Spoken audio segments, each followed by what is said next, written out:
మన చిత్రపురి కాలనీ రో హౌస్ ప్రాంగణంలో నిర్వహిస్తోన్న మహాగణపతి నవరాత్రోత్సవాలలో 8వ రోజైన ఈరోజు శ్రీయుతులు జరబన శేషగిరిరావు గారు, వారి సతీమణి ప్రశాంతి గారు మరియు శ్రీయుతులు లింగినేని ఆదిత్య గారు, వారి సతీమణి నిఖిత కృష్ణప్రియ గారు, వీరితో పాటు శ్రీయుతులు ఎరవ శ్రీధర్ రెడ్డి గారు, వారి సతీమణి సునీత గారు, వారి కుమార్తె ప్రణతి సిద్ధి వినాయక పూజా కార్యక్రమంలో పాల్గొని భక్తి శ్రద్ధలతో పూజా కార్యక్రమాన్ని నిర్వహించడం జరిగింది.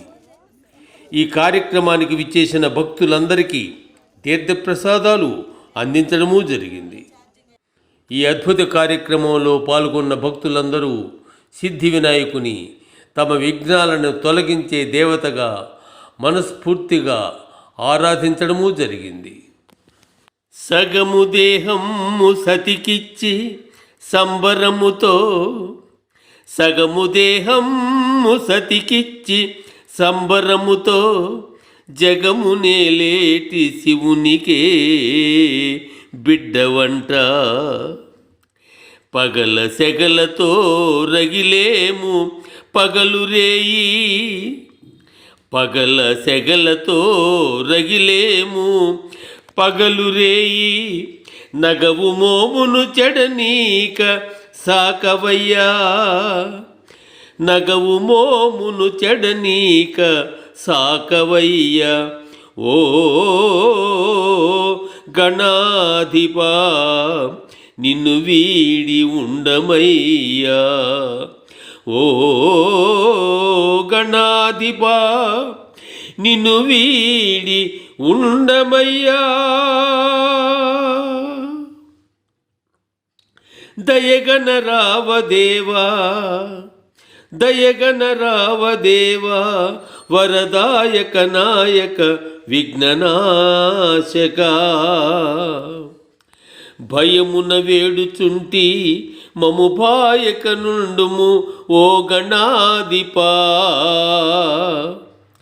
భయమున వేడుచుంటి మము బాయక నుండుము ఓ గణాధిపా. ప్రియముగ మాటలాడు గుణమీయుము, ప్రియముగ మాటలాడు గుణమీయుము, గుట్టుగా నుండనిమ్ము. ఏ నియమము తప్పకుండా మననీయుము వేడెదమో వినాయక. ఏ నియమము తప్పకుండా మననీయుము వేడెద ఓ వినాయక. గణపతిం భజేహం, గణపతిం భజేహం, లంబోదరాయ నమః. గణపతిం భజేహం, బ్రతుకంత భయముతోచే విఘ్నేశ ఆదుకోవా. గణపతిం భజేహం, లంబోదరాయ నమః. గతము తలచి తలచి అసలైన మతము మరిచి, సతము వగచి వగచి మనసున్న మనిషి నలిగే. పిలుపునందుకోవా, మా పిలుపునందుకోవా, అభయము నీయరావా. గణపతిం భజేహం, లంబోదరాయ నమః. గణపతిం భజేహం, మమత మరిచి మరిచి ప్రియమైన జతను విడిచి, మమత మరిచి మరిచి ప్రియమైన జతను విడిచి, కసిని మరిగి మరిగి బ్రతుకంత మనిషి కుమిలే కసిని మరిగి మరిగి బ్రతుకంత మనిషి కుమిలే పిలుపునందుకోవా అభయమ్ము నీయరావా గణపతిం భజేహం లంబోదరాయ నమః గణపతిం భజేహం రుచులు మరిగి మరిగి నిజమైన బ్రతుకు మరిచి రుచులు మరిగి మరిగి నిజమైన బ్రతుకు మరిచి సతము గతికి గతికి మతిలేని మనిషి అలిగే పిలుపునందుకోవా పరమార్థమెరుగనీవా గణపతిం భజేహం లంబోదరాయ నమః బ్రతుకంత భయముతోచే విఘ్నేశ ఆదుకోవా గణపతిం భజేహం లంబోదరాయ నమః. సిద్ధి బుద్ధి అనేవారు భార్యలు కనుకనే వినాయకుడు ఉన్న చోట సకల కార్యాలు సిద్ధిస్తాయి, జ్ఞానం వికసిస్తుంది. ఇక కొరత ఏమున్నది? కర్తే ఉంటుంది. అందువలన ఏ పనైనా పూజ కానీ, పెళ్ళి కానీ, గృహప్రవేశం కానీ, ప్రారంభోత్సవం కానీ, ఏదైనా రచన ఆరంభం కానీ, పరీక్షకు వెళ్ళేటప్పుడు కానీ, ఉద్యోగం కోసం వెళ్ళేటప్పుడు కానీ వినాయకుని పూజతోనే మొదలవుతుంది. వినాయకుని పూజించకుండా నీకు ఏది చేయరు. ఎందుకనంటే విఘ్నాలను ఆపుతాడు విఘ్నేశ్వరుడు. ఎలాంటి విఘ్నాలు లేకుండా మనం తలపెట్టినటువంటి కార్యక్రమం చక్కగా నెరవేరుతుంది అనేటువంటి ప్రగాఢమైనటువంటి విశ్వాసం, అనుభవం కూడా మనందరికీ అనుభవమే. అందుకనే ఆ వినాయకుణ్ణి అనుకోకుండా మనం ఇంట్లో నుంచి అడుగు బయట పెట్టాం. ఓసారి వినాయకుడు కాకి రూపంలో గణపతి దేవుడు ఒక ఇది చేస్తాడు. ఈ విషయం తమిళనాడులో బాగా ప్రచారం ఉన్నటువంటి కథ ఇది. ఒకసారి అగస్త్య మహర్షి కోపంతో కావేరీ నది జలాల్ని తన కమండలంలో బంధించేస్తాడు. ఆయనకి ఎందుకో కోపం వచ్చింది. ఆ కోపంలో ఈ జనాలకి ఈ జలం అందకూడదు, ఈ జలం అందనేకూడదు అనేటువంటి దృక్పథంతో ఆయన ఏం చేశారంటే తన కమండలంలో ఈ నదీ జలాన్నంతా బంధించి ఒక పక్కన పెట్టుకున్నాడు. అది గమనించాడు, ప్రజలు ఇబ్బందిని గమనించాడు ఇంద్రుడు. అప్పుడు ఇంద్రుడు ఏం చేశాడంటే వినాయకుడిని ప్రార్థించాడు, స్వామి మీరు తప్పితే ఈ స్థితి నుండి ప్రజల్ని కాపాడేటువంటి వాళ్ళు ఇంకెవ్వరు లేరు అని చెప్పేసి వినాయకుడిని ప్రార్థించి ప్రాధేయపడతాడు ఇంద్రుడు.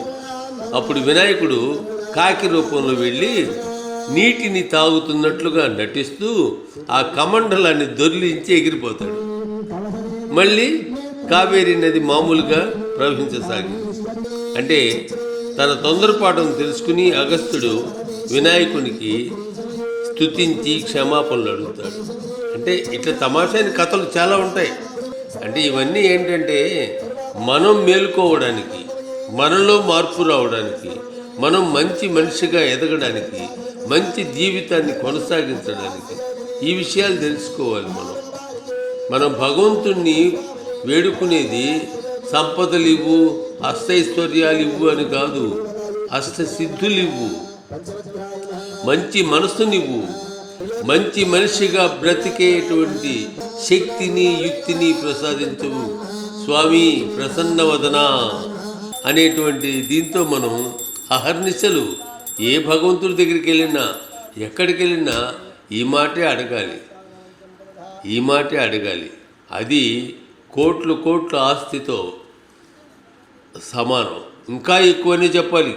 ఎందుకంటే ఆ స్థితి, ఇప్పుడు కోట్ల అధిపతి ఉన్నాడు, ఒకడు దిక్కుమాలిన మొక్కతో ఉంటాడు, ఎప్పుడు ఏడుస్తుంటాడు, ఏదో ఒక కష్టంలో ఉంటాడు. ఎందుకు ఆ కోట్లు, దేనికి ఆ సిరి సంపదలు? కానీ అసలైనటువంటి సిరి హాయిగా ఉండడం, ఎదుటి మనిషిని ఇబ్బంది పెట్టకుండా తాను ఇబ్బంది పడకుండా ఉండగలిగేటువంటి స్థితిగతుల కోసమే విఘ్నేశ్వరుణ్ణి మనం ఆరాధిస్తున్నాం. ఈ 9 రోజులు ఆరాధిస్తున్నాం అంటే ఎందుకు? స్వామి పరిస్థితులు బాగలేవు, నేను బాగున్నా కానీ మా ఆయన బాగుండడం లేదు, అల్లాడిస్తున్నాడు. నేను బాగున్నా కానీ మా ఆవిడ అల్లాడిస్తోంది. నేను బాగున్నా కానీ మా అమ్మ నాన్న అల్లాడిస్తున్నారు. నేను బాగున్నా కానీ బిడ్డలు అల్లాడిస్తున్నారు. నేను బాగున్నా కానీ నా స్నేహితుడు అల్లాడిస్తున్నాడు. ఇదే మాట ఎక్కడ కూడా. అందుకే నేను బాగుండాలి, నాతో ఉన్నటువంటి వాళ్ళు బాగుండాలి. అందుకే ఈ మధ్య అక్కడక్కడ వినిపిస్తుంటుంది, అందరం బాగుండాలి, అందులో నేనుండాలి. అందుకే మనం అందరం ఈరోజు ఇట్లాంటి పూజా కార్యక్రమంలో అందరం కూర్చొని ఈ విధమైనటువంటి ఉత్సవాలలో అందరం కలుస్తున్నాం. ఇలా కలవడానికి మనం ఇంతకుముందు కూడా ఒకసారి చెప్పుకున్నాం. లోకమాన్య బాలగంగాధర్ తిలక్ గారు ఈ రకమైనటువంటి సదుపాయాన్ని ప్రవేశపెట్టారు. అందరం కలవాలని, అందరిలో స్నేహభావనం పెంపొందాలని, ఒకరి కోసం ఒకరు బతికే మనస్తత్వం ఎదగాలని, ఆ మనస్తత్వంతో స్నేహభావంతో మనం అందరం ఒక చోట గుమిగూడి పూజా కార్యక్రమాలలో పాల్గొంటే మనలో ఒక రకమైనటువంటి మైత్రీభావం ఏర్పడుతుందని ఆయన సంకల్పం, ఆయన ఆలోచన. దాని ప్రకారం ఇప్పుడు నడుస్తూ ఉంది. ప్రతి కోడలిలో రకరకాలుగా అబ్బబ్బబ్బబ్బబ్బబ్బ చూస్తుంటే అసలు ఎంతెంత ఎత్తు విగ్రహాలు చేస్తున్నారో. అసలు ఈ విగ్రహాలు, ముచ్చట్లు, ఆ మేళాలు, తాళాలు, అబ్బబ్బబ్బబ్బబ్బబ్బ నిజంగా మహానుభావుడు తలపెట్టినటువంటి ఈ ఘనకార్యం ఈరోజు ఓ శుభకార్యంగా, మనందరికీ శుభాలను కూర్చేటువంటి కార్యక్రమంగా మనతో పాటు ఉంది. అందుకనే ఆయన మళ్ళీ వేడుకుంటున్నాం. శుభములు కూర్చుదాతవని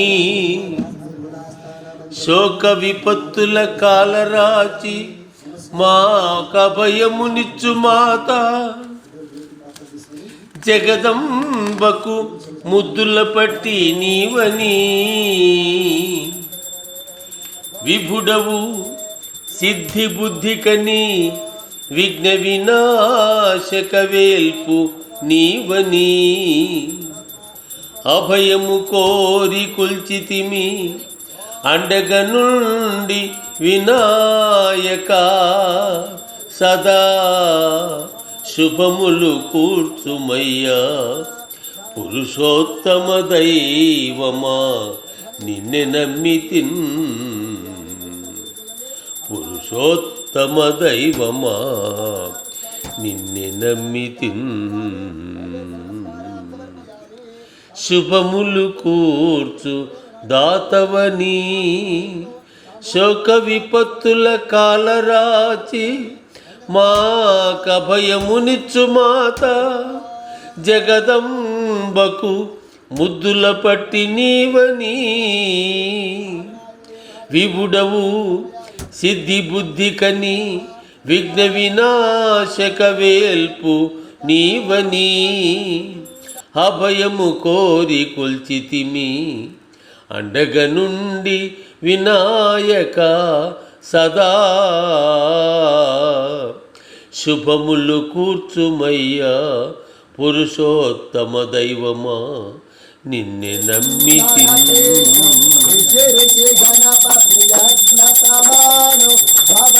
గణపతి పద్మ శరీరం జయ జయ గణపతి వేద్య నమస్తే, గజముఖ వక్త్రౌ గిరిజాపుత్రౌ గణగుణమిత్రౌ గణపతి నిజ ప్రియౌ, శరకృధ పరుషౌ కంకణ పాణిం కప लालित पद्मरुचौ सुरवदिवं यौ सुन्दररत्नौ सुरचितमणिमकुटौ प्रणमतदेहौ प्रकटितकालौ षड्गिरितालमिधौ सप्तं षड्गिरितालमिधौ लम्बोदर वरकुञ्जासुरकृत कुङ्कुमवर्णधरौ श्रीत्रयवर जगविभूषितनाना गणपतितो महागणाय देवः मंगलमः नीराजनं समर्पयामि नमस्कारोऽतः कर्पूरमङ्गलमः नीराजनं च बोलो गणेश महाराज की जय ततः कर्पूरमङ्गलमः नीराजनं च महो कर्म करिष्ये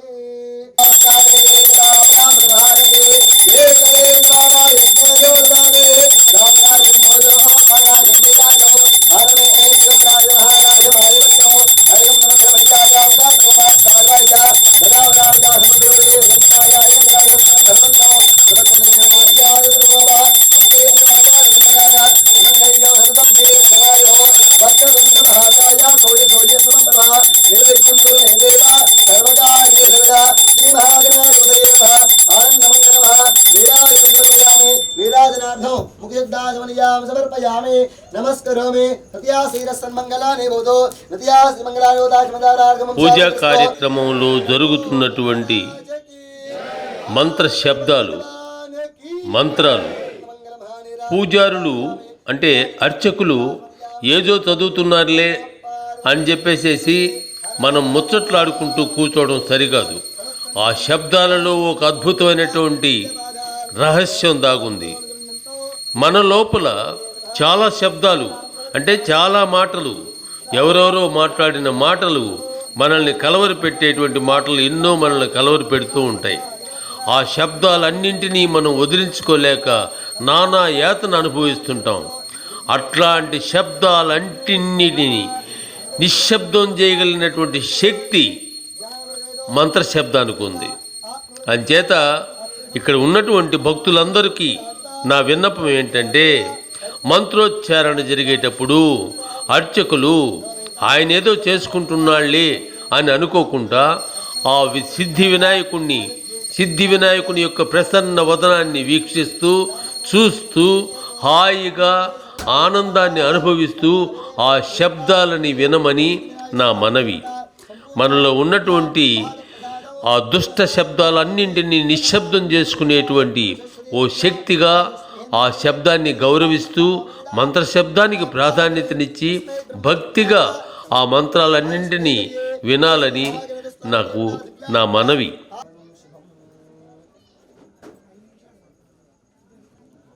భాద్రపద మాసంలో ఎటు చూసినా పచ్చదనమే కనిపిస్తుంది. భాద్రపద మాసంలో అంటే ఈ మాసంలో, ఈ నెలలో ఎటు చూసినా పచ్చదనమే కనిపిస్తుంది. ఆ ప్రకృతిలో తిరగడమే ఓ పండుగలా తోస్తుంది. సృష్టికి కారణమైన శక్తికి ప్రతిరూపంగా ఆ వాతావరణం నిలుస్తుంది. ఆ శక్తిని తలుచుకుంటూ తమ జీవితాలను ఎలాంటి ఆటంకాలు లేకుండా ముందుకు సాగిపోవాలనుకుంటూ విఘ్నాధిపతి అయిన వినాయకుడిని కొలుచుకుంటాం. అదే ఈ వినాయక చవితి. వినాయక చవితి సంప్రదాయం యావత్తూ ప్రకృతికి అనుగుణంగానే సాగుతుంది. నదులలోనూ వాగుల్లోనూ దొరికే ఒండ్రు మట్టితో ఆ స్వామి ప్రతిమను రూపొందిస్తాం.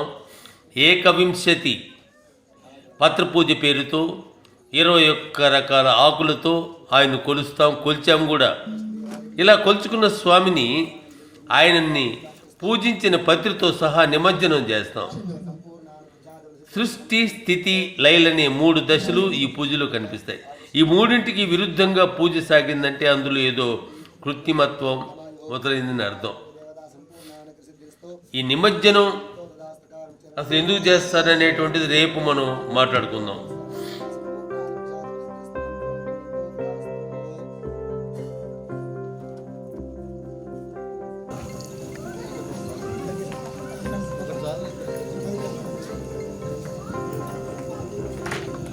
అలాగే సెక్రటరీ దొరగారు రావాలి. ప్లీజ్ కాదు, ఒక్క నిమిషం దొరగారు రావాలి.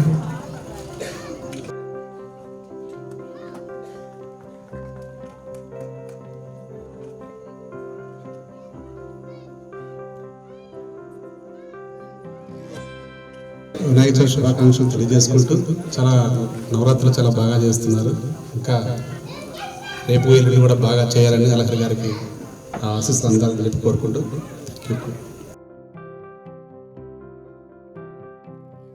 వివరంగా మాట్లాడుకోవాలనేటువంటి నా సదుద్దేశంతో చెప్తున్నాను.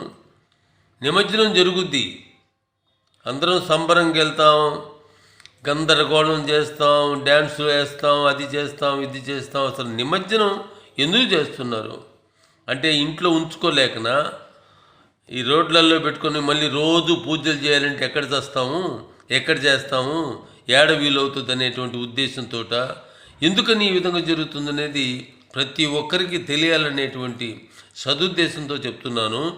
రేపు వివరంగా అసలు నిమజ్జనం అంటే ఏంటి, అసలు నిమజ్జనం ఎందుకు కొనసాగుతోంది, అసలు నిమజ్జనం ఎందుకు చేయాలి, ఇంట్లో తెచ్చుకున్నటువంటి అందమైనటువంటి విగ్రహాన్ని తీసుకెళ్ళి వదిలేయాలంటే చాలా కష్టం. మొన్న ఒక పాప అయితే చూసా, అసలు పిల్లలు ఇష్టపడ్డంలే, అందమైన బొమ్మలు కొనుక్కొచ్చుకుంటున్నాము, పూజ చేస్తున్నాము, ఆ బొమ్మను తీసుకెళ్ళిపోతుంటే ఒక బిడ్డ అయితే పెద్దగా ఏడ్చేసి కింద పడి గిల కొట్టుకుంది, నేను ఇవ్వనంటే ఇవ్వనని చెప్పేసేసి ఆ పాప ఏడుస్తుంటే నాకు ఏడుపు వచ్చింది. అంటే ఆ పాప ఎంతో ఇష్టపడింది. అట్లా ప్రతి ఇంట్లో ప్రతి దగ్గర ఇష్టపడతాం. ఇట్లాంటి ఇష్టపడుతున్నటువంటి దేవుళ్ళని తీసుకెళ్ళి మళ్ళీ నీళ్ళల్లో వదిలేయటం ఏంటి అనేది తెలియాలి. తెలిస్తే దిగులు పడవు. ఓహో ఇదా, అందుక నిమజ్జనం జరుగుతున్నది, ఇదా కారణం, విశేషం ఏంటి, ఇదంతా కనుక వివరంగా కానీ వినగలిగితే పసిబిడ్డలే కాదు మనం కూడా బాధపడం. స్వామిని వినాయకుడిని ఎందుకు నిమజ్జనం చేస్తున్నామో రేపు సవినయంగా వివరంగా మీ అందరికీ వినిపిస్తాను.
9వ రోజు. రేపు నవరాత్రులు పూజ అయిపోయిన వెంటనే ఎల్లుండి శుక్రవారం ఉదయం 11 గంటలకు లడ్డూల పాట, 12:30 1 గంటకు అన్నప్రసాదం, 3 గంటల ఉట్టి కార్యక్రమం, 5 గంటల నుంచి దేవుని యొక్క ఊరేగింపుగా మనం ఇక్కడ మల్కమ్మ చెరువు దగ్గరికి మేళతాళాలతోటి మనం దేవుడిని నిమజ్జన కార్యక్రమం చేస్తాం. కాబట్టి భక్తులందరూ ఎన్ని పనులున్నా ఏమున్నా దయించి ఎల్లుండి మాత్రం ఒకరికొకరు చెప్పుకొని మీరే ఓ 100-200 మంది వస్తే బాగుంటుందని నా మనవి అర్థం చేసుకుంటానని కోరుకుంటున్నాను.